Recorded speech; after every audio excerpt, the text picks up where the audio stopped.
Welcome to Dreamy Tales, a place where gentle, relaxing stories will guide you into a deep sleep. On this channel, we'll be sharing soothing stories to help you unwind and forget the worries of the day. If you enjoy these peaceful moments, don't forget to hit the subscribe button and tap the notification bell so you won't miss any of our bedtime tales. Let's create a space of relaxation together each night. Now, before we dive into tonight's story, let's take a few moments to relax your body and mind. Find a comfortable spot to sit or lie down. Gently close your eyes and take a deep breath.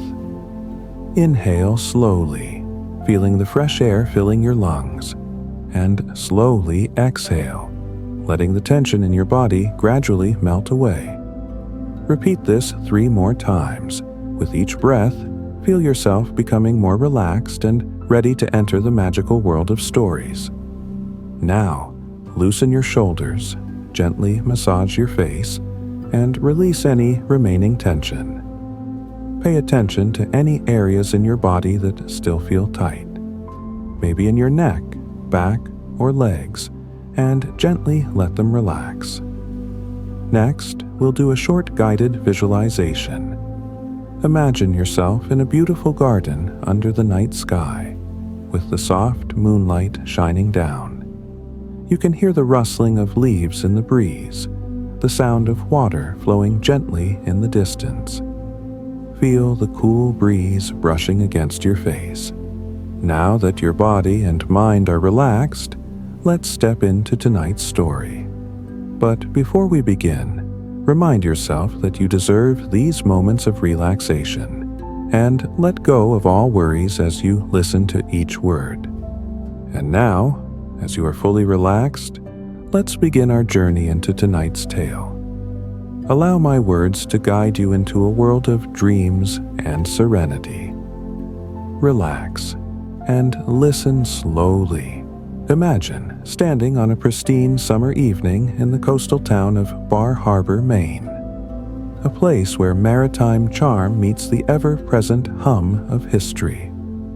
The day's light is beginning to soften, painting the horizon in hues of lavender and peach. Above you, a few early stars are already peeking through the fading sky. The refreshing salt air gently brushes your cheeks and carries faint echoes of seagulls in the distance, while the tang of brine lingers at the back of your throat. You feel a bit like an explorer stepping into a seaside painting, each step alive with possibility. You've finished an al fresco dinner at a small cafe on Main Street, surrounded by the cheerful clink of silverware, murmuring conversation, and the hiss of a nearby espresso machine. The remnants of your meal, a crisp salad with locally sourced greens and a delicious lobster roll, still tantalize your memory. You walk away from the cafe, satisfied and curious, contentment settling over you like a warm, comforting shawl. A gentle breeze trails down the street, ruffling your clothes and sending the sweet perfume of blooming summer flowers your way.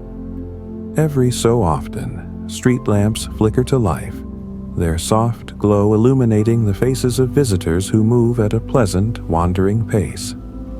You notice others are just as relaxed as you, meandering by shop windows that brim with quirky gifts and local treasures, some typical, like magnets and postcards, but others surprising and beautiful, such as handcrafted glass ornaments and plush scarves woven from Maine alpaca wool. Down the street, an ice cream parlor bustles with excitement. You crane your neck to peek inside. A long line snakes toward the counter, filled with families, couples, and friends, all eager for towering waffle cones and colorful scoops.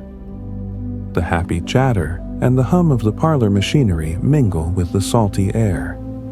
Outside, a giant lobster statue, painted a playful red and sporting a friendly grin, acts as a magnet for children. They line up for pictures, nestling in its outstretched claws or standing beside its bobbly antennae. You can't help but smile at the scene. Just beyond these shops and eateries lies a grassy park, its manicured lawns trimmed with flower beds of petunias and marigolds. From the edge of this park, the grand public pier juts out into Frenchman Bay. Evening light shimmers across the water, where sailboats and lobster boats bob gracefully. A nearly full moon, pale as a pearl, begins to rise over the horizon, lending the waves a soft, glowing path that stretches into the distance.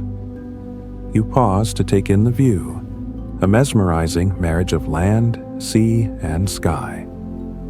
Turning left, you catch sight of the town itself, vibrant with the last throes of daytime hustle.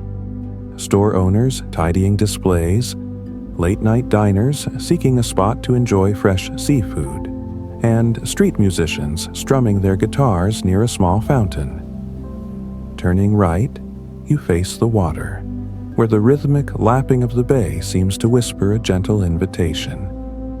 You linger in this junction, right where two realms meet, and allow yourself a moment of pure wonder. Despite this rapturous scene, your body reminds you of the day's adventures. You visited a local museum earlier, where you absorbed the region's maritime heritage and studied vintage photographs of Bar Harbor's Gilded Age.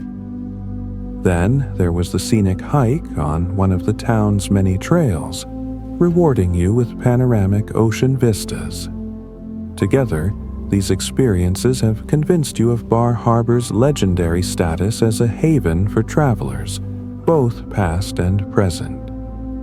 In the late 19th century, wealthy tourists flocked here for the pristine coastal weather, a respite from the sweltering city heat.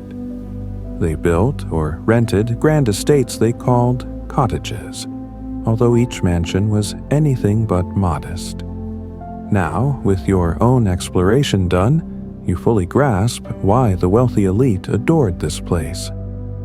You recall walking past a few remaining mansions, testaments to that extravagant bygone era, and imagining them in all their Gilded Age splendor. Each ornate arch, each carefully sculpted garden seemed to transport you to a time when railroad barons and financiers hosted lavish soirees by the bay.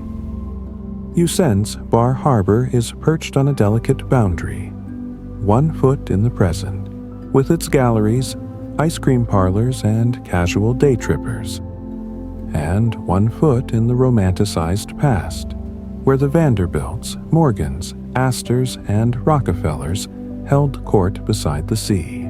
Finally, you decide to turn toward your hotel. The breeze, now cooler and tinged with brine, reminds you of the comfort awaiting you. Those soft, crisp sheets, a warm bedside lamp, and your small balcony door left open just enough for the fresh air to flow in. You walk along the waterfront, noting how the old street lamps create glowing orbs on the pavement.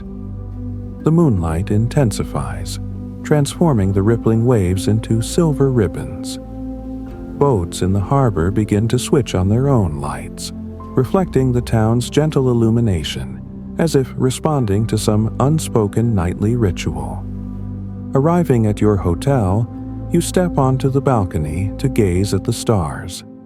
Hundreds of them, scattered across the sky, appear far more numerous and radiant than you're used to seeing. The tranquil lullaby of the ocean lulls you into a content state as you slip between the white sheets, leaving the curtains open so you can watch the flickering lights of fishing vessels far out on the water. Your eyes grow heavy. Slowly, the swirl of thoughts recedes, replaced by a dream-like calm. When you next open your eyes, you discover you're not in your cozy bed at all.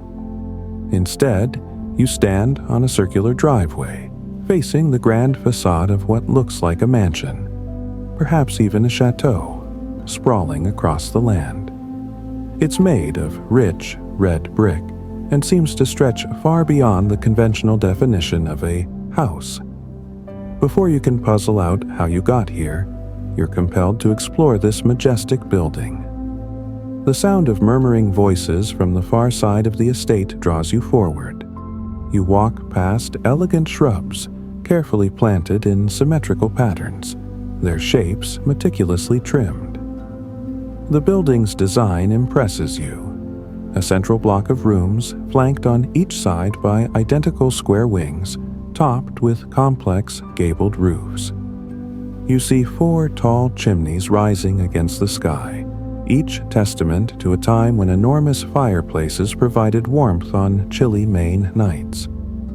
Cheerful dormer windows protrude here and there with an air of confident charm, as though winking at you.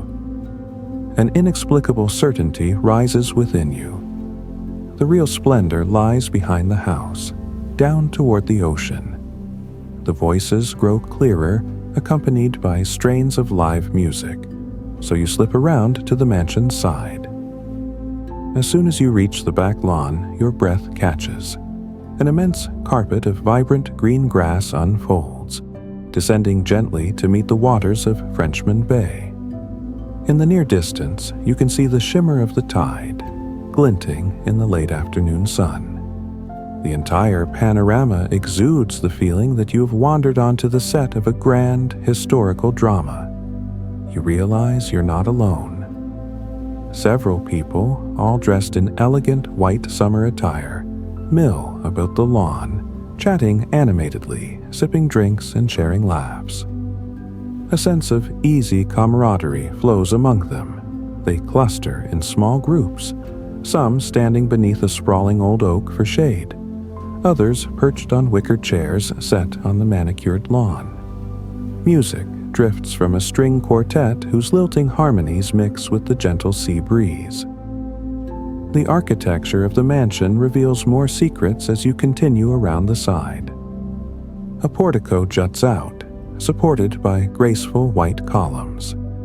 A second-story bay window extends overhead, possibly sheltering a reading alcove or offering a vantage point for someone inside. Along the entire length of the rear facade lies a covered porch, a space that feels more like an outdoor salon. Polished wood floors gleam with reflected sunlight, making the area appear part of the mansion's interior. White columns, spaced at regular intervals, hold up the porch roof, and each column is adorned with hanging baskets of trailing summer blooms, petunias, fuchsias, and sweet alyssum. Guests, seated on the porch's row of rocking chairs, sip their teas and lemonades, contentedly surveying the scenic bay just beyond. A woman near the main entrance of the back porch catches your eye. She wears a sumptuous white gown with intricate beadwork and delicate lace, and an astonishing hat piled with ribbons and flowers. The craftsmanship speaks of wealth and style. She laughs graciously as she greets newcomers, some arriving by carriage, others having strolled from the side of the mansion. You catch glimpses of men tipping their straw boaters or Panama hats in deference as they approach. You guess this elegantly dressed woman might be the lady of the house, hosting a garden party typical of the Gilded Age.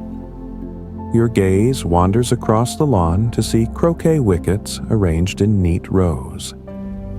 A man in a light linen suit instructs children on how to swing the wooden mallet, although, from the looks of it, his demonstration goes awry when he takes a practice shot and misses the ball entirely. Laughter bubbles among the kids, and they race onto the lawn to start their own chaotic version of the game, more intent on fun than following any official rules. Not far away, another group of children is entranced by a puppet show. They sit in a wide circle on the grass, heedless of the pristine white dresses or short pants that could be stained by green blades. Their enthusiastic giggles burst forth each time the puppets enact some comical spectacle. A few of the youngest ones clutch small plush animals, hugging them tightly whenever a puppet makes a startling move. In the background, a kindly older woman, perhaps a governess, oversees them, occasionally reminding someone to mind their manners, but mostly letting them enjoy the carefree moment. To one side of the sprawling mansion, you spot a sunken garden cleverly adapted into a lawn tennis court. 4 players, 2 men and 2 women, take up positions. The ladies, dressed in elegantly tailored white frocks that somehow don't restrict their movement, serve the ball with surprising agility. One sports a fashionable hat that keeps slipping dangerously each time she leaps to make a volley. Yet she manages to maintain both grace and good humor. The men, in crisp trousers or linen suits, chase the ball across the grass. One particularly charismatic gentleman keeps losing his straw boater every time he lunges. Each time it falls, the sideline crowd bursts into applause and laughter. A helpful spectator hands the hat back to him, and he bows theatrically as though entertaining a royal court. Venturing farther toward the water's edge, you pass a small archery setup.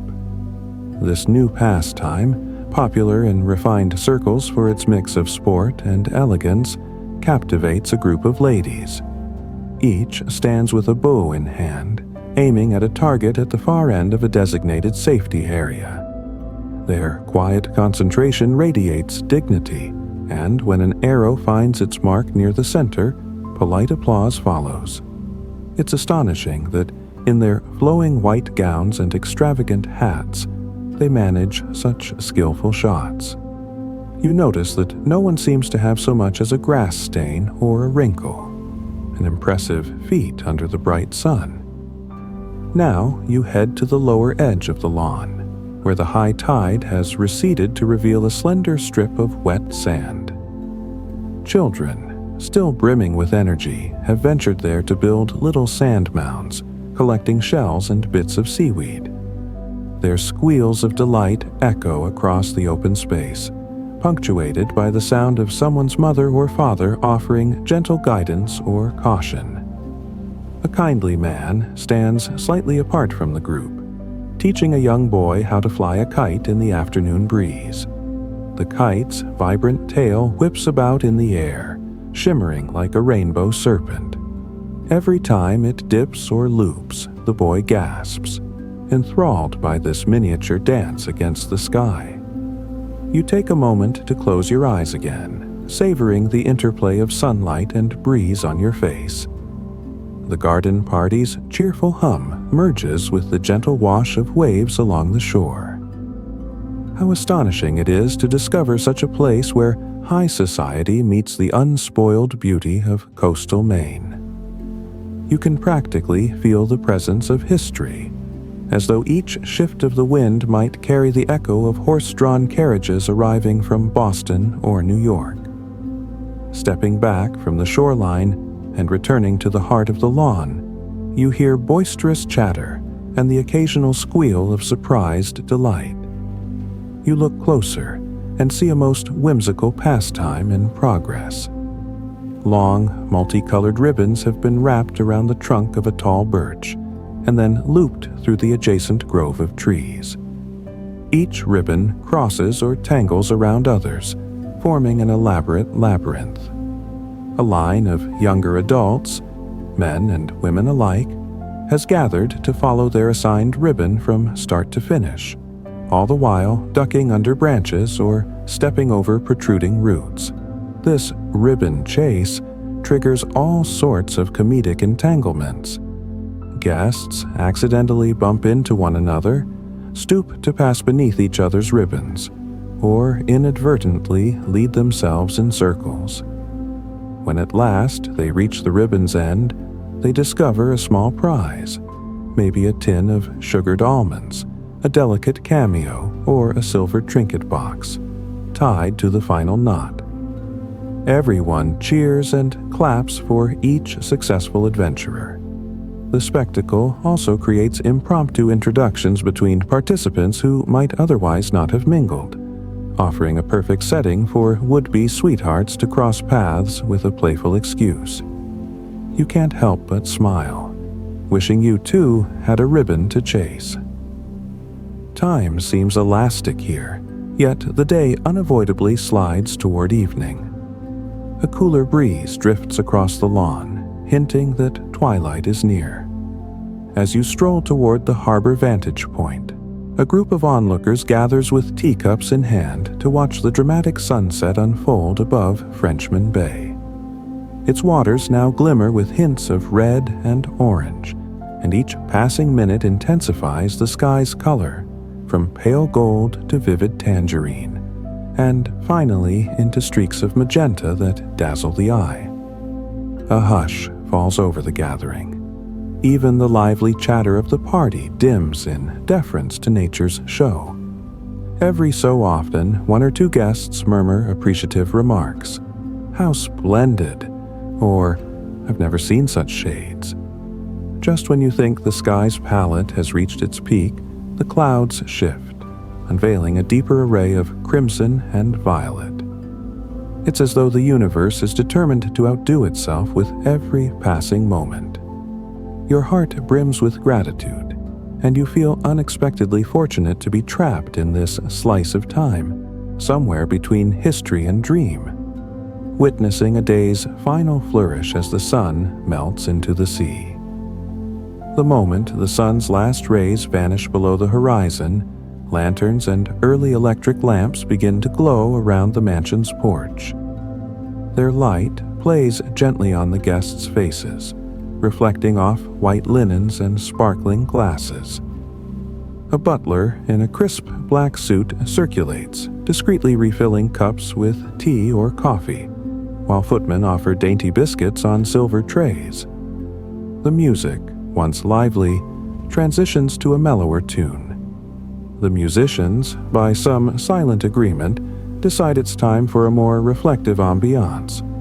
Though the day's brilliance has faded, the air still shimmers with an undercurrent of pleasure and nostalgia. The mesmerizing sense that you have slipped back a century or more stays with you. You wonder how many such parties took place in Bar Harbor's Gilded Age. How many quiet flirtations were born under these same types of lanterns. How many heartfelt confessions were whispered on a porch just like this. You sense the souls of long-gone revelers lingering, like gentle phantoms laughing on the wind. Some guests meander indoors, through tall glass doors at the back of the mansion, perhaps to explore a grand library, or withdraw for polite conversation in a parlor furnished with plush chairs and tasteful oil paintings. Others remain on the lawn, deeply immersed in discussions about the day's amusements, upcoming social events, or the performance of the tennis and croquet matches. Emboldened by the receding heat, a handful of children run around with renewed energy, the starry sky overhead fueling their imaginations. The tidal waters at the bottom of the estate continue their rhythmic lull as the evening tide creeps in once again, reclaiming the stretch of sand where children once played. A boat far out on the bay shines a solitary yellow light, guiding its return to some hidden dock. And though you never left Bar Harbor's Frenchman Bay, you perceive this place to be part of a different plane, an opulent memory dressed in lace and pearls. A chorus of laughter from the near distance draws your attention. You turn to see the hostess graciously thanking her guests for attending. It is late, and the party is winding down. People gather their parasols, their hats, and their goodbyes. Some older couples slip away quietly, while younger people linger for just a few more moments of the star-draped night. You feel a curious tug in your chest, as though an invisible thread is pulling you, reminding you of something you've forgotten, or perhaps of somewhere you truly belong. Stepping away from the crowd, you wander back toward the circular drive. A carriage arrives, its horses snorting gently, harnesses clinking with a musical jingle in the cool twilight. The driver touches the brim of his cap politely as he offers a ride to a pair of ladies wearing matching gloves and delicate shawls. Their dresses glimmer in the low lamp light. You can't help but wonder, if you climb aboard, where might you go? Would you vanish into the labyrinth of Bar Harbor's Gilded Age, or would you find yourself reappearing in your modern reality? The question lingers as you continue walking, each footstep sounding louder now that most of the party chatter has subsided. The mansion looms behind you, lit up like a Victorian dollhouse come to life, a marvel of turrets, chimneys, and columns. Its windows seem like watchful eyes, shining with the remnants of the evening's merriment. The music from the quartet has ceased, replaced by the softer, drifting notes of a single violin. Its mournful, melodic strains mingle with the whisper of the ocean breeze. As you head around the corner of the house, the moonlight illuminates your path. Time feels elastic again, bending under the weight of desire and memory. You can almost sense your body drifting through layers of consciousness. The garden, the mansion, the guests. They begin to fade at the edges, like a tapestry unraveling thread by thread. Quietly, the notes of a violin slip into the hush of rustling leaves. The glimmer of lanterns on the lawn flickers out. One by one, the shimmering illusions release their hold on you, replaced by a great, enveloping darkness. It feels like a curtain dropping at the end of a grand performance. For a few moments, you lose all sense of space and place, floating in a deep, untroubled slumber. Then a whisper of light touches your eyelids. At first, you believe it's the early sunrise streaming through the window of that grand estate. But as your eyes flutter open, you recognize the familiar outlines of your hotel room in modern Bar Harbor. The gulls are crying outside, and the gentle ocean breeze from your cracked balcony door still strokes your cheek. Morning light bathes the walls, and you realize you've awakened in your soft, wide bed with those pristine white sheets you admired just hours before. Blinking, you try to piece together the transition from the luxurious garden party to the hush of your hotel room. Did you dream it all? The details remain so vivid. The linen suits, the wide-brimmed hats, the tune of the string quartet, the children's giggles at the puppet show, even the taste of the crisp lemonade you sipped by the buffet. It all resonates inside you, so tangible you can almost reach out and brush a stray blade of grass from your clothes, or find a leftover ribbon in your hand. Rising from bed, you meander to the balcony, stepping across the sunlit floor. Outside, a new day dawns over Frenchman Bay. Fishing boats have already begun their morning journeys, the hum of engines replacing the clop of horse hooves in your memory. The salty breeze still reigns, but the faint echo of a string quartet dissolves into the real-life sounds of seagulls and car horns further off in town. Standing there, you sense that Bar Harbor's spirit is profoundly layered, an intersection of the modern and the antique. Perhaps the mesmerizing dream was the town's way of introducing its past to you, beckoning you to appreciate not just the scenic views, but also the footprints of those who came before. Glancing down at the sidewalk below, you see a few early risers heading to breakfast, some in shorts and t-shirts, others in sundresses. None wear straw boaters, nor do they carry parasols, but the pleasant excitement of a seaside vacation is the same as ever. You think of the host and hostess from the garden party, their warm welcomes and fashionable attire. You wonder if, in their own time, they also woke each day amazed by this coastline, or if they'd grown accustomed to such opulence. The question lingers in your mind. How many hidden stories lie beneath the polished veneer of modern Bar Harbor? waiting for a kindred spirit to rediscover them. At length, you pull your robe tighter around your shoulders and step back inside, letting the door remain open so the breeze follows you in. You recall the feeling of slipping between two worlds, as though one foot was in 21st century Maine and the other in a Gilded Age reverie. That memory seems to shimmer still, like morning dew in the early sun. While you prepare for the day, perhaps with plans to enjoy a fresh breakfast of blueberry pancakes at a nearby diner or to explore Acadia National Park's breathtaking overlooks, you can't resist reflecting on the dream. You find yourself oddly comforted, grateful for a glimpse of how life once coursed through these same streets and lawns, the mansion gatherings, the tennis matches, the children's puppet shows, the crisp white outfits dancing across the green grass. A part of you suspects that if you were to wander back toward the same vantage point as last night, you might catch sight of a grand house shimmering at the edges of your vision, or hear a distant echo of a violin's waltz. Bar Harbor, it seems, exists on a boundary that not even time can fully separate. Past and present blend here, each leaving its imprint on the other in a quietly magical way. And so you step out of your hotel, inhaling deeply the briny morning air.